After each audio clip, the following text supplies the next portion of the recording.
Hello and welcome to Global News Today, bringing you exclusive interviews with leading experts every weekday here on Arabiya English. I'm Tom Burges Watson. Coming up today on this day 7 of the US-Israeli military operation in Iran. We'll be finding out what the latest waves of strikes have been targeting. And President Trump is demanding Iran's unconditional surrender. He says it would be a waste of time to send in US ground troops. We ask, could Kurdish fighters fill that role? And in the context of these regional tensions and with widespread disruption to commercial air travel, we'll be speaking to a company that's helping people to evacuate from this region.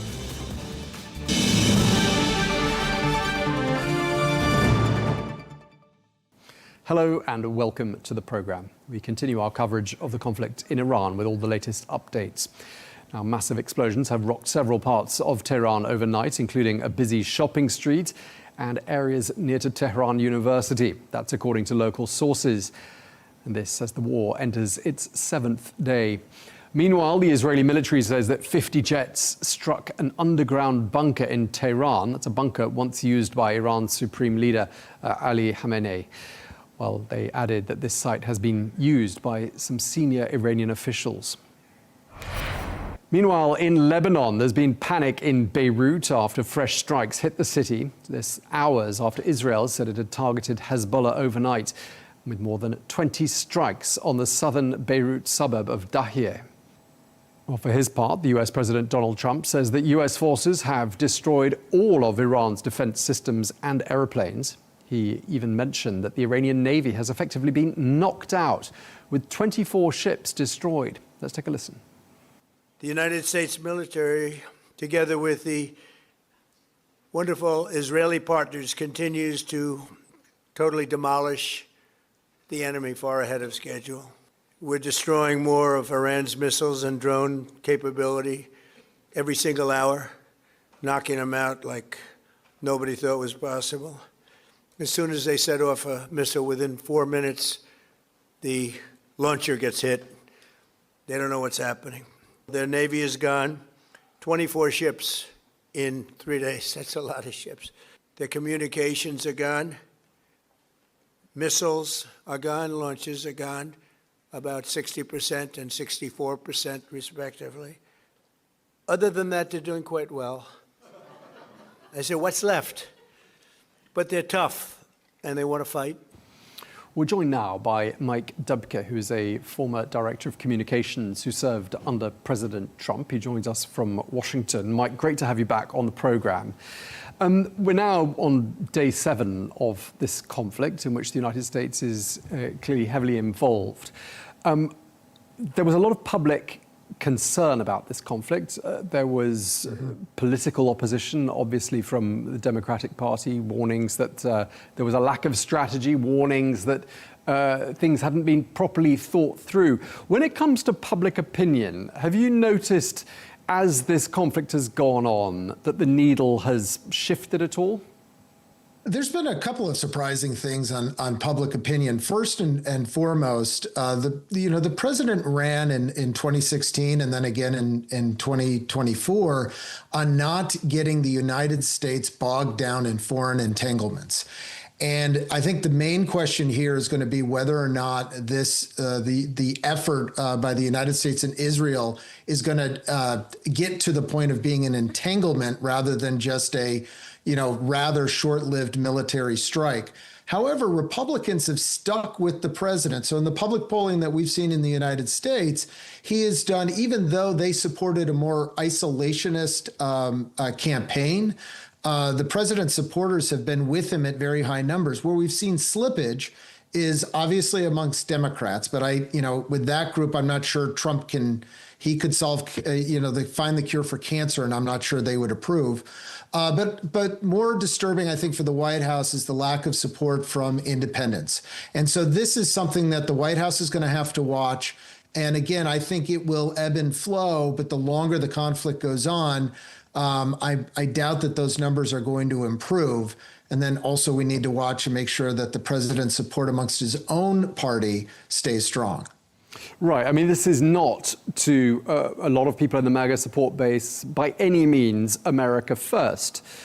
And we have had, people speaking out about this. There are a couple of well-known faces, on the MAGA right who've been vocally opposed to US involvement. I mean, are you hearing their voices getting louder, or are they being dampened down as the conflict goes on? Well, I expect, depending on how the conflict continues, right now they've been dampened. So there was a lot of speaking right about 7 days ago, right at the beginning of this conflict on Saturday, Sunday, when news of this conflict emerged. Those voices throughout the week have kind of lowered. However, if casualty numbers go up, if we see continued military and missile and drone strikes from the Iranians on our allies in the Gulf and trying to bring others into this conflict, my guess is those voices will continue to rise. That's why I'm very much am focused on the president's support levels here amongst his own party, because that's where, if those voices get louder, that's where that support is going to soften, and that would be, I think, hurtful to the administration. Is your sort of assessment that here on day 7, the US-Israeli joint operation in Iran has perhaps achieved more than people thought it would have done by this stage, day 7, and therefore has that translated into perhaps a conversion of some of the doubters and some of the more skeptical people earlier on in the week? Yeah, I think there's two realities that are at play here, and both are true at the same time. One reality is that the U.S. military has been incredibly effective. Also, our defensive capabilities with our friends in the Gulf and other countries have been incredibly effective. However, every once in a while, some drone will get through those defenses, and I think each time that happens, it probably takes on more import than it should, because it's if 1% of the drones get through, that still means we're 99% effective. So I think this military engagement is going to be judged on two levels. One, how long it lasts, and secondly, how much damage the Iranian military is able to do outside of its own borders. It's not a war of attrition yet, but when you look at the cost of these very low cost drones and how much it costs for our friends to be able to defend themselves against it, at some point, the U.S. is going to take that second step, which is where I think they're going right now, and destroy the stockpiles and the production of the drones and the missiles within Iran. And I think that's the part of the conflict we're entering right now. Okay, we've heard President Trump make a couple of comments in the last 24 hours. He's calling for the unconditional surrender of Iran, the leadership in Iran. We've also heard him saying, Iran will have a great future. Let's make Iran great again, or words to that effect, and coining that famous MAGA acronym and making it MIGA. Do you think he's willing to work with the current leadership or elements of the current leadership and use that much touted expression, the Venezuela model? Do you think he's looking at the moment for his Delcy Rodriguez equivalent in Iran? I think he is, and I think that's probably a very logical way to look at this conflict. That is a pathway to ending of hostilities. But I also, along those lines, I think there are individuals within the Iranian regime that would be unacceptable in that arrangement. The son of the former supreme leader being one that the president's been very clear would not be an acceptable leader. So the Iranian leadership needs to, decide a couple of things. One, can they find somebody to negotiate with the United States that is acceptable? I think that's one pathway here. And the Iranian people, as the president has said, this is a once in a generation opportunity to throw off the shackles of authoritarianism. So either one of those directions probably will bring this conflict to a shorter length. Yeah, I mean, the fact he's sort of entertaining the idea of perhaps, being involved in who will be the next leader of Iran. I mean, it all sounds like regime modification. It doesn't sound like regime change, does it?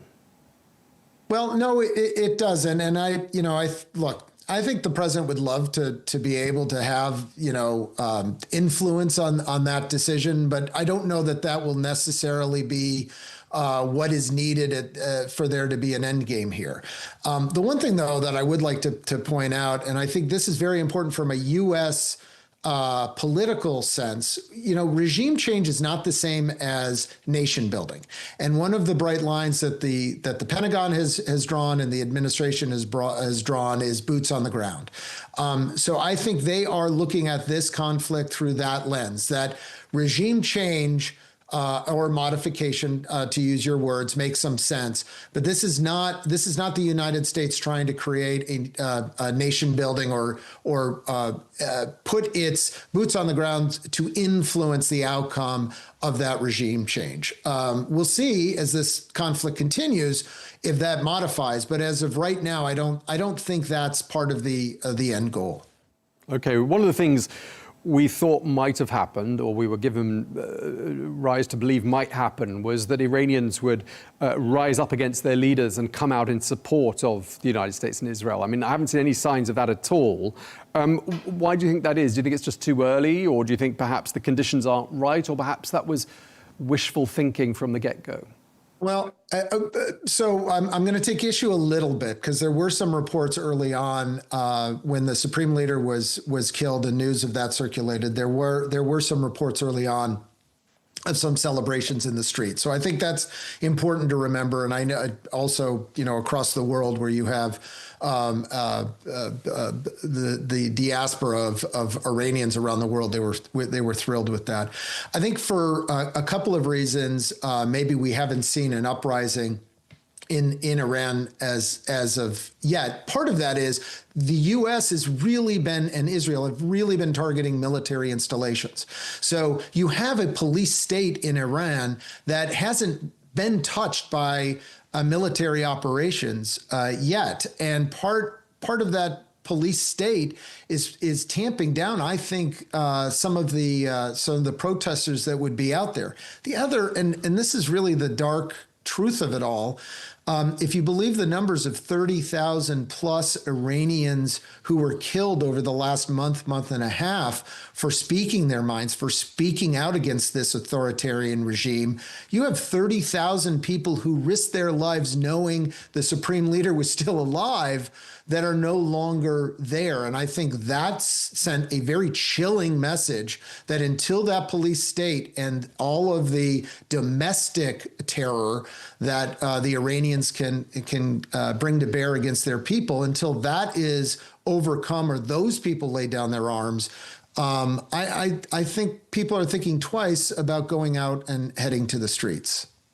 I mean, obviously, hearts and minds is an expression that gets used a lot in these sorts of situations. And winning over the Iranian people's hearts and minds, clearly something that the United States and Israel will be aiming to do. And I'm just wondering, I mean, there was that bombing on day one of this operation that struck a girls' school, killed dozens of 7 to 12-year-old girls, I mean, more than 150. I mean, a horrific scene. And I mean, that's the sort of thing, isn't it, that would have turned anyone against, that would have worked very badly for America's goals of winning over hearts and minds, wouldn't it? You are absolutely correct. I mean, and this is not an excuse, because if you are going to conduct a precision military operation, then conduct a precision military operation. This isn't an excuse, but that school was right next to a Revolutionary Guard a compound that was bombed at the same time. So unfortunately, it sounds like the school was not targeted, but what had happened was an errant a missile attack. So, again, that is unfortunate. And frankly, on the American side, the 6 service members that we lost were all lost in one drone strike. And what would have been, I think, again, that is an unfortunate loss of life there. But those are the 6 American service members who have been lost only so far. And I say only because that's a bit amazing given the conflict here. But no, you're right. That shouldn't have happened. And it's unfortunate. But I think globally, after 40 odd years of oppression, There's a lot of hearts and minds still to be won and ready to be released to the streets of Iran if there is some level of safety for them to do so and head to the streets. Okay, and just lastly, Mike, I mean, perhaps the toughest question of all, no one knows the answer, but I'd love to get your thoughts. I mean, what sort of a time frame are we looking at, in your opinion? Is it looking any clearer now on day 7 than it was on day 1? I think it's looking a little clearer on day 7, only because they're now moving to the second phase of this operation, which is really going after production facilities and stockpiles of missiles. I think there are 2 things that can happen here that are going to bring a quicker end to this. One, we've already talked about, which is some outreach by persons within the current regime suing for peace with the United States and Israel. Second is a cessation of the bombings of Iranian Gulf neighbors, the opening of the Straits of Hormuz, and also the stopping of the bombing of other neighbors like Azerbaijan and Turkey. When the missiles stop flying and drones stop flying out of Iran to cause destruction and death, I think at that point you may see a lowering of the operations of the United States. So if those 2 things happen, or one of those 2 things happen, I think we're going to have a shorter end. But until that point, I fully expect this is full speed ahead for the administration and the United States military. Okay, we're going to have to leave it there. Thank you so much for your time, Mike Dubke. Always a pleasure talking to you. Thank you.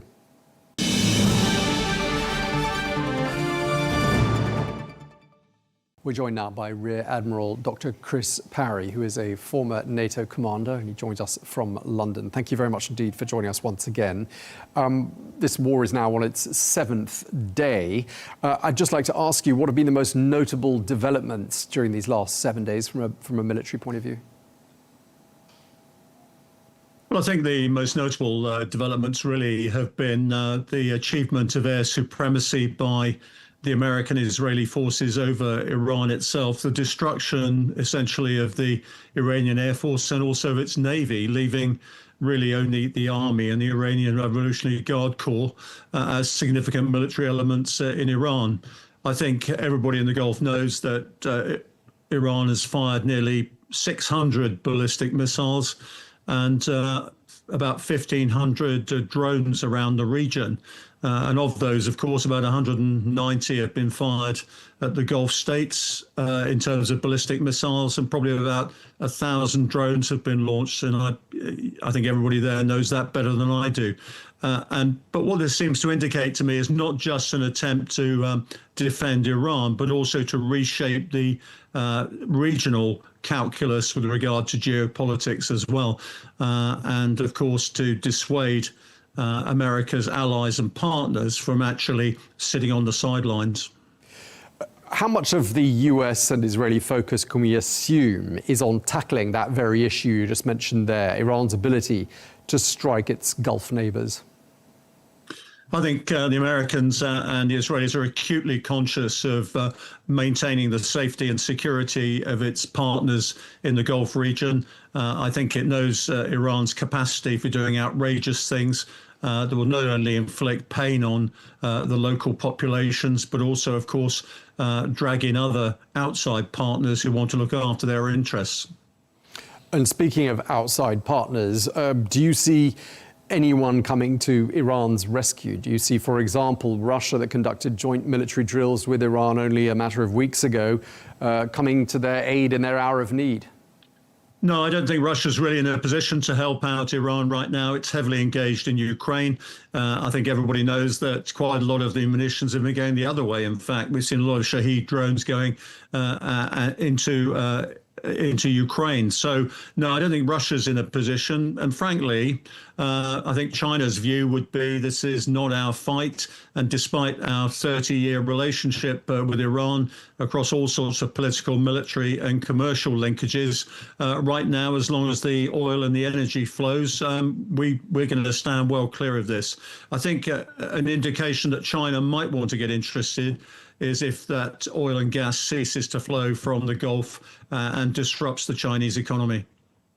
President Trump's been very clear from the beginning, this is not going to be done, any of this, with boots on the ground. Is that realistic? Can he achieve what he says he wants to achieve, which, does change a little bit? It's not necessarily wholesale regime change anymore. It's perhaps modifying or working with elements of the regime. But do you think he can achieve what he wants to without deploying boots on the ground? Well, I think we have to recognize, how fragile Iran was before the start of this most recent war. It was significantly weakened, of course, by the 12-day war, which Israel attacked Iran, and also by the significant attack on the nuclear facilities by the United States. I think it basically weakened not just the military capacity of the state, but also the authority of the Islamic Republic as well, to tell you the truth, amongst its people. And of course, we saw that there was serious unrest. I think those tensions still exist. We know the low levels of poverty amongst quite a lot of the population. It's a very young population, of course. And I think what it turns on, to tell you the truth, Tom, is whether those elements, along with the army, turn on the Iranian Revolutionary Guard Corps. In a sense, if you manage to do that, you have got troops on the ground. I think everybody remembers what 1979 was like. So I think a lot of people in Iran are very nervous of destabilizing the regime just to have anarchy. And one of the things I think we need to worry about is what I would call warlordism in Iran. Everybody breaks down into power structures, and you get a situation very much like Libya once the Gaddafi regime collapsed. I think the biggest weakness for really what President Trump is trying to achieve is what comes afterwards. There doesn't seem to be any sort of vision about who takes charge, how they're going to support any new regime, how there's going to be a transition. And as I said, I think the one thing the Iranian people fear more than anything else is anarchy and the sort of mass murder that occurred in the wake of the 1979 revolution. Just sticking with the issue of boots on the ground, I mean, one group of people that could fill that role and look like they're going to fill it are the Iraqi Kurds, who share a long border with Western Iran. And I'm wondering whether you think they're getting involved and supporting the US war effort is going to make much of a difference. Well, I think looking at the relative numbers, I think it's going to be a distraction for the Islamic Republic. They're going to have to sort of get forces out there to deal with that. But this is not a large force to take on a country the size of Iran. I mean, what you could say is it'll bring quite a lot of the Iranian forces out into the open so they can be struck by Israeli and American air power. The fact of life is, without some sort of internal interaction, some popular movement to get rid of the regime, this is not going to be an easy task for any number of boots on the ground. I mean, people always say, frankly, how big Ukraine is, and people don't realize the size of the country. I think the same is true of Iran. This is not just some small country that can be invaded by a modest force. It's got to be a wholesale insurrection, as I said, coupled, I think, with the stimulus of some external force to make it happen and to fix and deal with the Iranian Revolutionary Guard and the remnants of the Iranian army. Yeah, that's a really good point, and one that was made yesterday. I think one of our guests said that Iran is the size of Spain, France, and the UK combined. We've seen this conflict spreading. Lebanon now. Pakistan has seen fatalities. We've talked about the Gulf already. Azerbaijan is now involved. There have been incursions into the Mediterranean. I mean, how far, potentially, do you see this conflict spreading?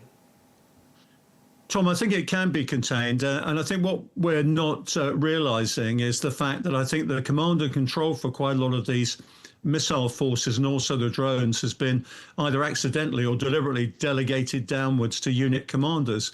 So they're doing this very much on their own initiative, which is why it's so random and sporadic. And some of these countries, of course, have been brought in that you previously wouldn't think should be involved. So to my mind, that tells me that the Iranian regime actually has lost control of quite a lot of its forces, and we're going to see far more sporadic and random attacks into the future. And each country is going to have to weigh whether that is grounds for involvement or they just absorb what happens and move on.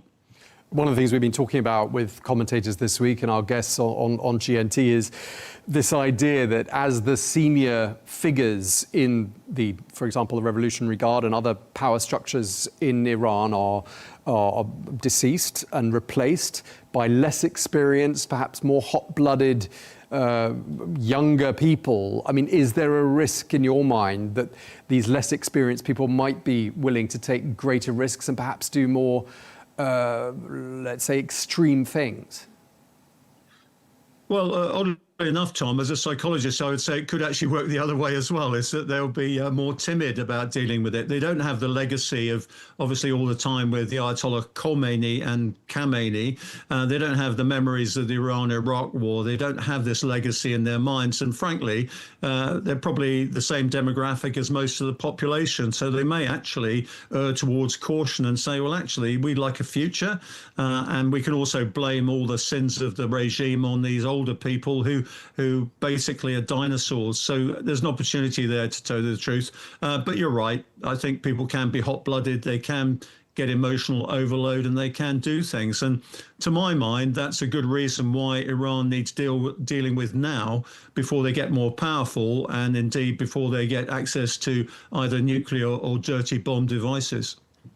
That opinion wasn't shared, at least at the beginning of the week, by many of the European leaders. Fair to say a bit of hesitancy from the key powers in Europe, and not least the Prime Minister of the UK.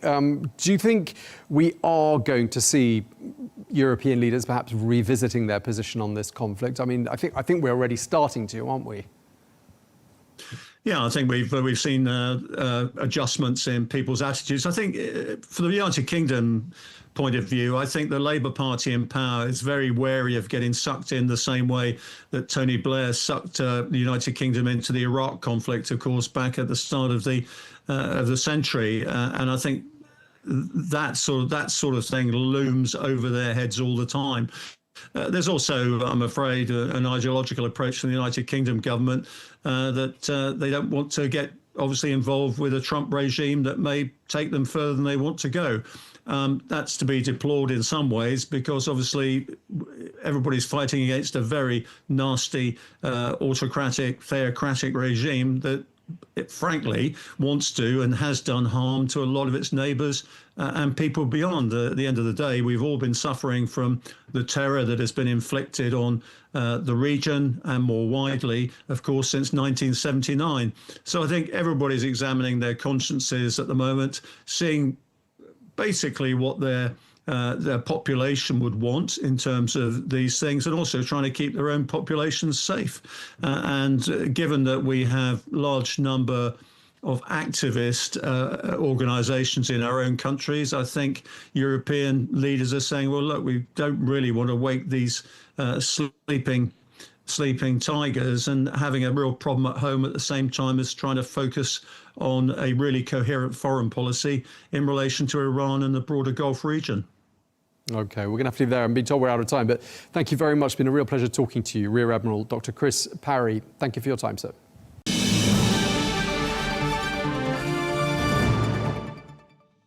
We're joined now by Matthew Buckley, known as Whiz to his friends, a decorated former US Naval fighter pilot, Top Gun graduate, and a combat veteran who flew more than 44 missions in Iraq. Thank you very much indeed for joining us. We've heard from the US Defense Secretary Pete Hegseth in the last 24 hours or so, saying the US has near air supremacy. He's talked about US dominance over Iranian airspace. And I'm wondering, from your point of view as a former fighter pilot, what you think that will change for the military operation?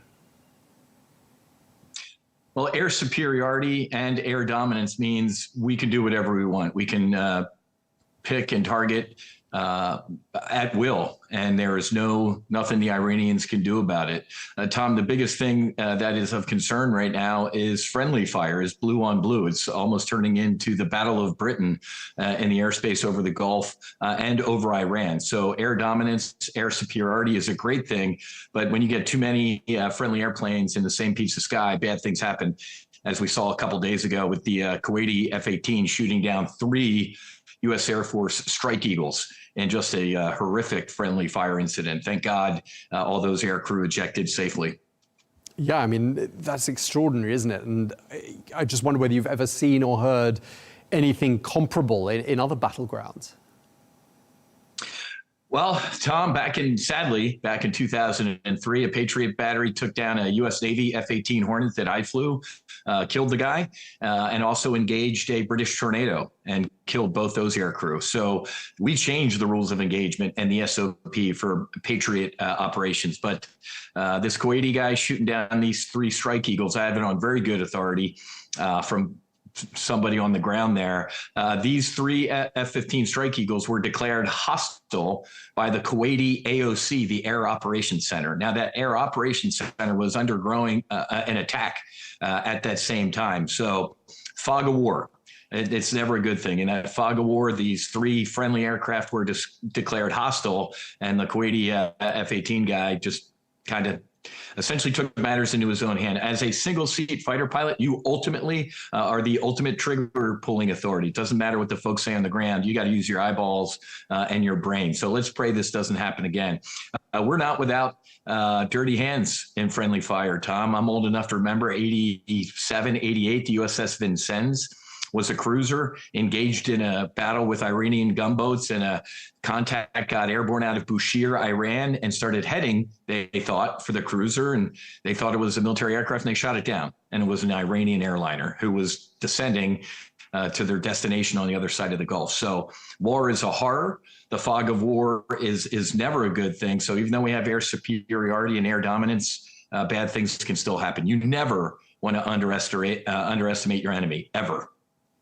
Yeah, I mean, we've seen Iran obviously targeting GCC countries throughout the course of the last 7 days. And I'm wondering whether you think air supremacy is now going to enable the United States to essentially put a stop to that. I absolutely believe so. A day or two ago, a Kuwaiti F-15 actually shot down, I think it was 2 Iranian Su-24 attack aircraft that were zipping along at like 80 feet, trying to do some bad work. So the GCC nations are awake to the threat. The Kuwaitis, the Omanis, the UAE, Bahrain, all these folks are a little upset that their countries were targeted, and they want to jump into the fight as well. But as we just talked about, man, we got to know who's who in the zoo.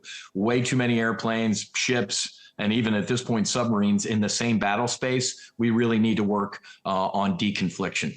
Well, today there has been quite considerable aerial action. A lot of it focused, US fighter jets focused on an underground bunker where it's believed that perhaps some of the senior ranking officials in the leadership of Iran have been hiding out. I mean, have you heard anything more about that? Apparently 50 plus US fighter jets were involved.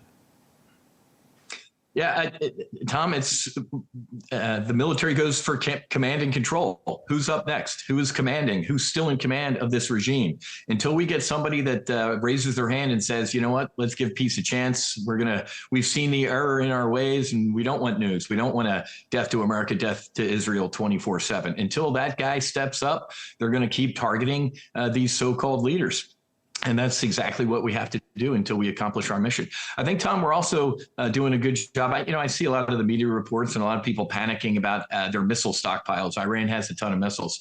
Last time I checked, Tom, missiles don't sprout out of the ground and launch themselves, right? I don't care how many they have. A missile needs a launcher. And oh, by the way, they need some dudes to launch them. So the launchers have, most of them have been destroyed, and the dudes who launch them are disappearing pretty readily too. So once we've taken out those missiles, those launchers, and where they're stored, now we can really, really focus on the command and control and who the alleged leaders of this regime are.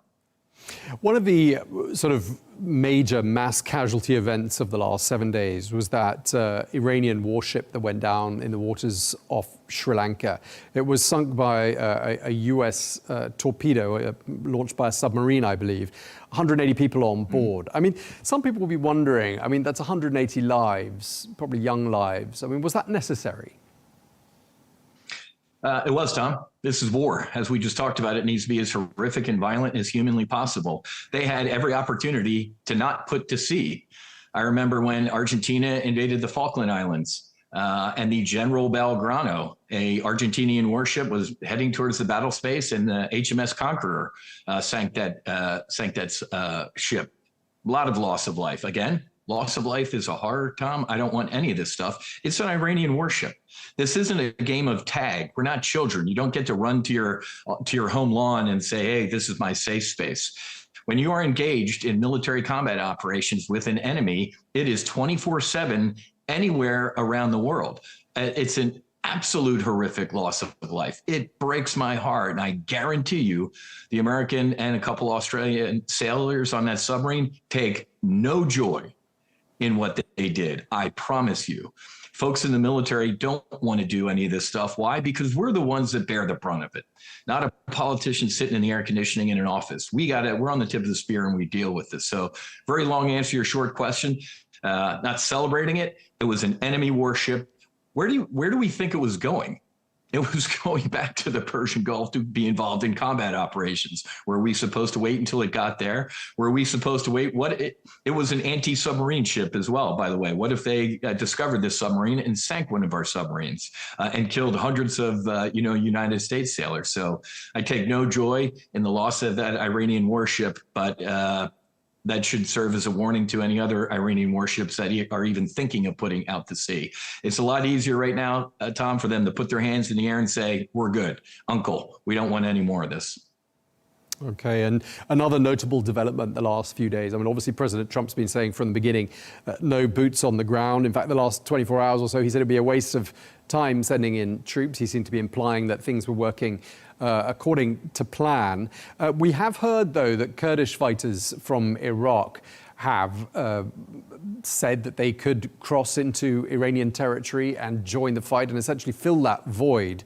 Do you see the combination of them on the ground and that aerial superiority by the US and Israel perhaps being an effective combination in really finishing this operation off as quickly as possible? Tom, I'm going to pull out my politician card. Maybe. I just don't know, right? War has unintended consequences and war makes for strange bedfellows. But having air supremacy and air superiority, certainly if there's an anti-regime ground force that is capable, we could potentially support them. But let's remember President Trump's initial mission objectives: degrade their ability to make nuclear weapons, to export terrorism, to destroy their Navy, their military. We've kind of hit all the objectives early. If you listen to Secretary Hegseth or General Kane, I'm buddies with General Raisin Kane. So we've kind of hit all of our objectives, Tom. And one of the things we need to avoid is mission creep, right? Whether it was Korea, Vietnam, Iraq, Afghanistan, Syria, Libya, mission creep. Once you hit your military objectives, that's when you usually need to stop and go, are we done? Or does this thing continue? So I'm going to leave that up to the elected leaders. But it's going to be interesting to see what happens next if those ground forces do get involved. And one more thing, Tom, real quick about the boots on the ground. This isn't, and I get it, right? I am vehemently opposed to a single boot on the ground because Iraq and Afghanistan, we know these multi-decade wars that the United States was engaged in. As we've seen with Operation Midnight Hammer last year, the Maduro raid, and now Operation Epic Fury, apparently we didn't need decades. A lot of that was to keep the MIC, the military industrial complex, engaged. Apparently, if we act with shock and awe and overwhelming firepower, we can hit our mission objectives pretty quickly. So, and the technology is completely different too. We have direct energy weapons, we have drones, we have lasers. This isn't 5 years ago. This isn't 10 years ago. This is 20 years ago. So I get the immediate worry of, hey, no boots on the ground. But this isn't. We learned, thank God, we learned from our other bad experiences in Iraq and Afghanistan, what not to do. And I'm fairly certain this president takes lessons learned and applies them to today. So we're not going to live in the past. We're not fighting the wars of the past. We're fighting this war of today. And I pray it ends soon, whether that's with these Kurds or without them. All right. We really appreciate you sharing all of that with us, Matthew Whiz Buckley. Thank you very much indeed for taking the time to join us today. You bet, Tom. Thanks. We'll see you.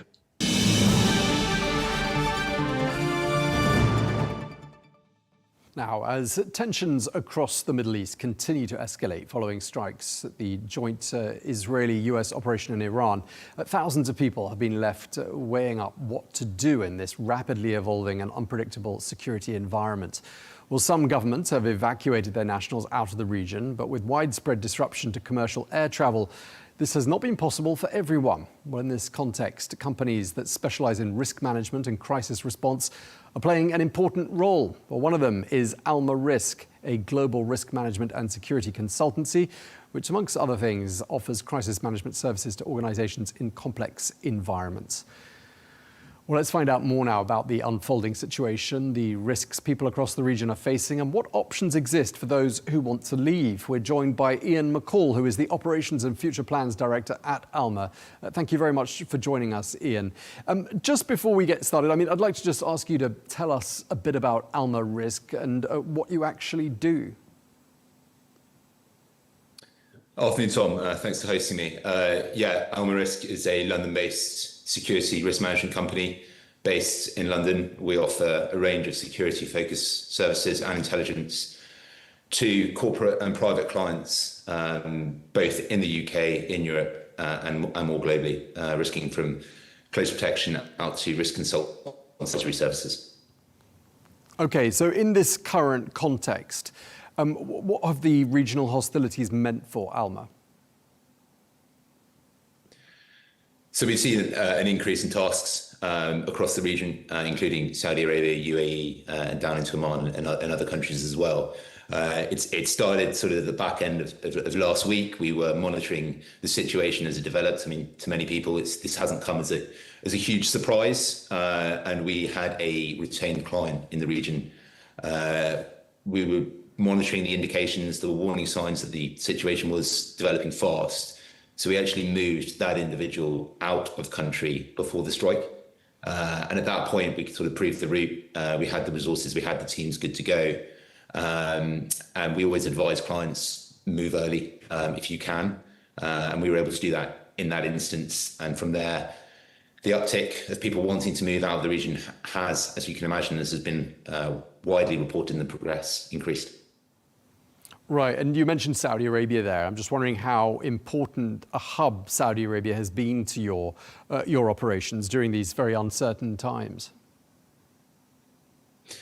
Yeah, quite. Saudi Arabia has always been an important place for us. We've had both Saudi nationals who have used our services abroad, and we've also had other clients that have travelled to the kingdom. But more recently, it's been a range of clients of all nationalities that have been using Saudi in particular as a travel hub to get to safer locations away from the kinetic activity we're seeing in the Middle East. What sort of numbers of people are you seeing? So in terms of total number, obviously across numerous firms, you're seeing thousands and thousands of people look to move. We've moved around 200 people. We've offered advice to a lot more. Initially, you'd have seen it was mainly travellers, people that were temporarily in the region that were looking to get out because they had their plans disrupted. They need to get home for either family or business reasons. But we're now beginning to see, certainly over the last few days, people that have a more permanent foothold in the region looking to try and get out. So these more individuals, are they multinationals who are approaching on behalf of their staff? How does the process work? Who comes to you in the first instance?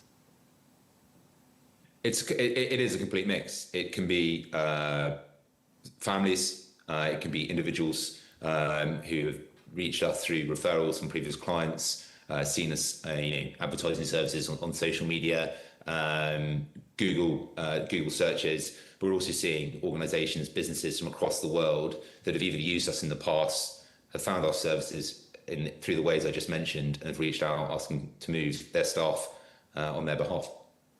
Okay, do you get the impression that a lot of the foreign residents in the Gulf, and I'm one of them, are taking a wait-and-see approach as opposed to leaving immediately? I think some are. I think everybody has their circumstances. I think, at least initially, a lot of people's reasons for leaving were generally logistical.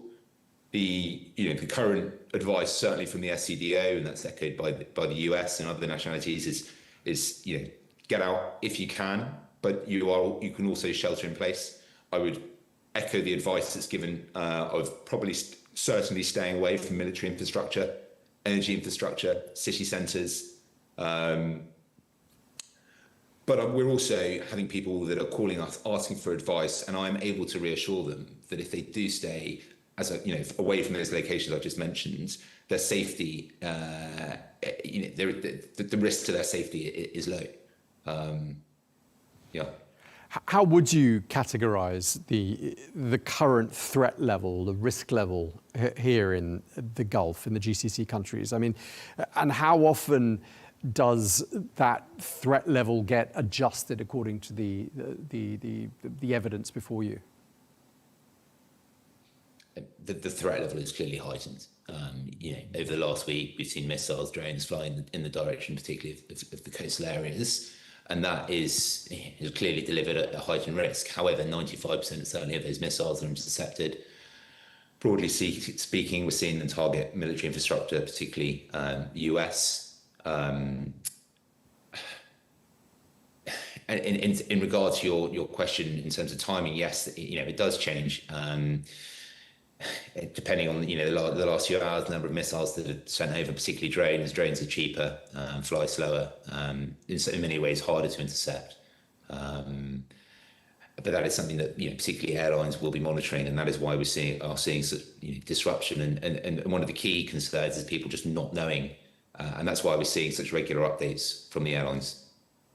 Right. I mean, did you do scenario planning? I'm assuming you do, but when you were doing scenario planning and trying to envisage with your clients what sort of situations might pan out, I mean, did you ever envisage a situation like this? I think anybody who said that, or very few people who said they saw this exact scenario coming, I'd probably question that. I think we have certainly war gamed and rehearsed similar scenarios. The response to a crisis is generally, there are certainly similarities, which is back to one of my previous points of we monitor indicator and warning signs, and our advice to clients is to do the same and be decisive, move fast. One of the phrases that's been thrown around a lot is to inform decision makers. Once the decision makers have the information that reaches a certain threshold, every organization, every person has a risk tolerance, and that is very particular to that individual or corporation. Once you hit that threshold, move, because those resources will get used up pretty quickly. Prices will increase, and that your exit route will become more complicated. Do you think it's fair to say that? Go ahead. In answer to your question, I don't think enough organisations do plan for crises. Their business continuity planning probably is being tested.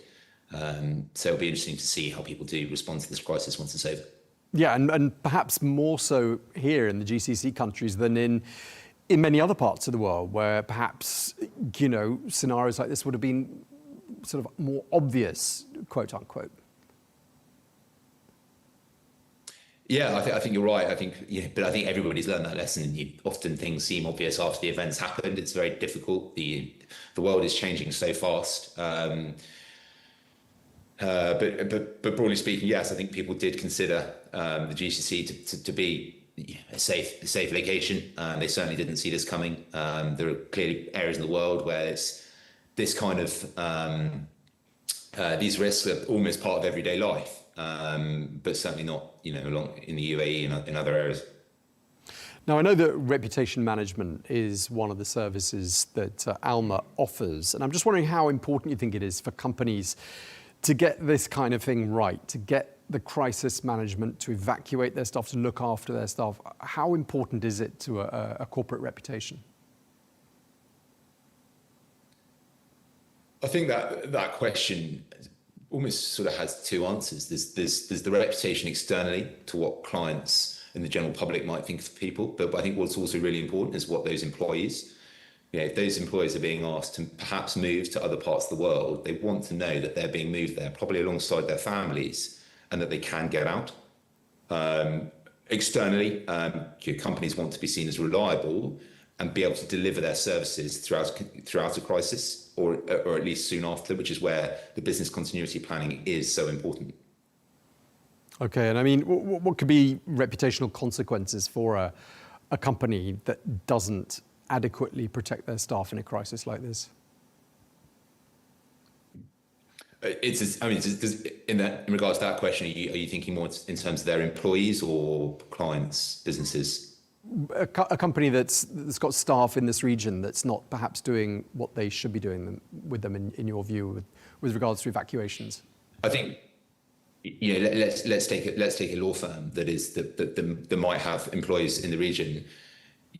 Yes, people will sympathise to their operations being disrupted, but at the same time, when it comes to employing a law firm, you are probably paying them quite a lot of money to deliver the services you require. And therefore, if their services are disrupted by moving their staff out of an area, that could cause consequences to the operations that you're running or whatever you're waiting for them to deliver on. And I'm sure, Ian, you're already thinking ahead to once this is all over, and perhaps already looking at some of the lessons that have been learnt from this crisis and the sort of level of preparedness you'd expect to see from companies in this region. Yeah, absolutely. I think part of our planning is always that we are delivering on the operations, but at the same time we are tracking the lessons learned. A lot of the lessons from the evacuations that we took part in, whether that was Afghanistan, in and out of uniform, Ukraine, Sudan, we were able to apply to this crisis, and we'll do the same for any future crises. Okay. And just lastly, I mean, if tensions do escalate further than they have done already, what's the next phase of risk management? What does that look like? I think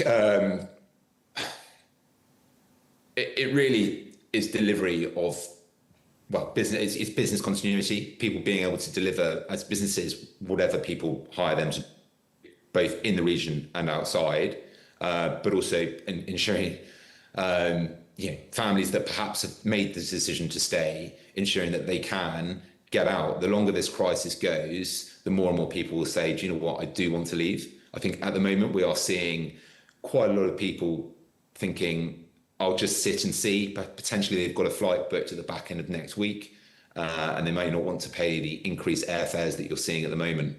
But then, as we move forward, and this will be, more at a kind of state government level, is that these regions, these areas will need to understand how they can continue to operate within a very, a changing environment that isn't the same as it was, at the end of February.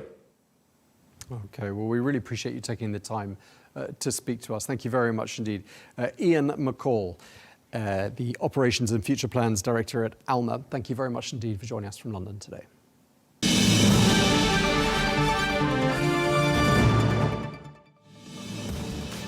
Well, that is all we have time for on Global News today. Thank you very much indeed for watching. Do join us again on Monday for more exclusive interviews. Until then, goodbye.